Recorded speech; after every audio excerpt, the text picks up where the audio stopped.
and Brickman. Brickman with 2 assists so far and 2 points. CJ with 9 points. Magnolia naman, tatlong check marks against 2 inch marks for Meralco. Yung check marks sa Magnolia, they've been able to capitalize on turnovers, his inside space. And finally, they've been able to clog the passing lanes.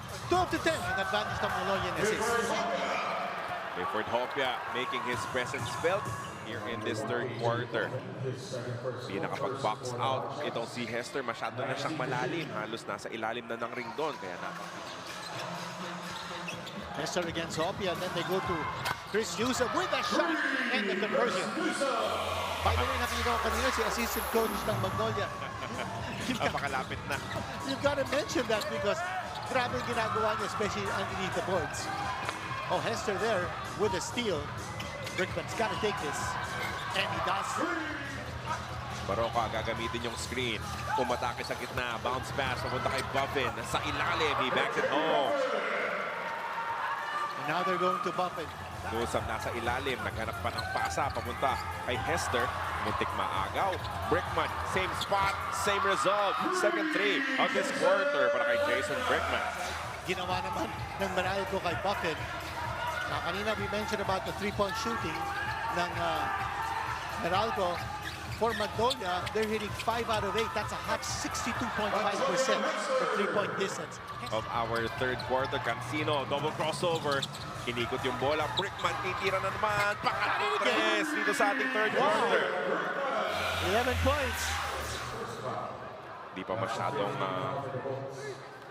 nasa flow itong si Paul Lee throughout this conference. It's been tough for Paul Lee. They take only 27% of their total shots from 3. Pumapasok yung mid-range game dito si Antonio Hester. 4 na yun. Ba't yan ang binibigay ng Magnolia sa kanya? Kick out patungo kay Buffin. Goes on the drive. Mintis yung layup. Isa pang offensive rebound para kay Sanggalang. Hindi tumama sa ring yung tira, kaya kailangan tumira na nitong si Lucero Mintis. Another offensive rebound. Put back para kay Buffin. Kontra dito sa Meralco for Magnolia. Still down though by 5 points, 66-61. Brickman, agresibong hinahanap yung kanyang opensa dito sa third quarter. Actually, wala siya. Pero 5 lang ang hinahabol dito. Nakukunan ni Coach Eli Tenorio on the re-screen. Ganda ng pasa patungo sa ilalim at Antonio Hester. Baroka rest.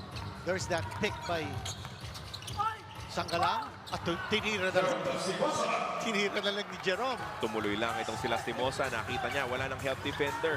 Xavier sees no advantage there. Bibigay kay Buffin. Top of the key attack mula sa import ng Magnolia. Pero sinalubong ng help defense. Ganda ng timing mula kay Hester. And here he is, bringing up the ball here from Magnolia. Ang ganda ng pasa. And the score. Finally, a field goal for Xavier Lucero. 6 points in the matchup. Itong Meralco Bulls, so no fouls to give for them. Paul Lee on the attack. Goes middle, Lee. Back it home. What a big basket there.